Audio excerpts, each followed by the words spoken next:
Պարոն Բաբայան, Որևէ անսպասելի բան չունենք, ամեն ինչ ընթանում է իր հունով, ինչպես որ գիտեինք ի սկզբանե, 2 ամսով երկարացվեց կալանքը, սահմանափակվեց բնականաբար տեսակցությունները, միայն ուրախալի բան ունեմ ասելով, որի միջնորդությունը քրոջ երեխաներին տեսակցելու մասով բավարարվեց։ Միայն քրոջ երեխաները կարողանան այցելել։ Դե, որոշում, գիտեք, չեմ ստացել որոշումը, ընդհանրապես հրապարակվեց, որոշումը 2-3 ժամվա մեջ պատրաստ կլինի, կվերցնենք, կարդանք, տեսնենք ինչ են գրել։ Իսկ գլանակի հետ կապված պարզվեց ի վերջո։ Տեսեք, իրականում այս վարույթին, կալանքի երկարացման վարույթին դա չվերաբերվող հարց էր, բայց այնուամենայնիվ որ խոստացել էի կհարցնեմ, քննիչին հարցրեցի եւ ստացա նաեւ համաձայնություն, որ հայտնեմ այդ մասին։ Քննիչը կատեգորիկ հերքեց, ասես նման բան չկա,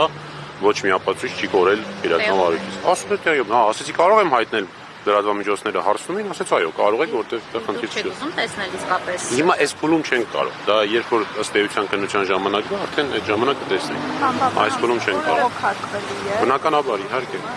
Բայց իրենց որոշումը ստանան։ Հա, դեպքի ստանանք, որ իմանանք ինչ են գրել, որ իմանանք ինչը բողոքակ են գել։ Անբավան, իսկ ձեր կարծիքով, քանի որ նշում եք, որ որևէ հիմք չկա նրան կալանքի տակ պահելու, սրանով ինչ հարց է լուծվում։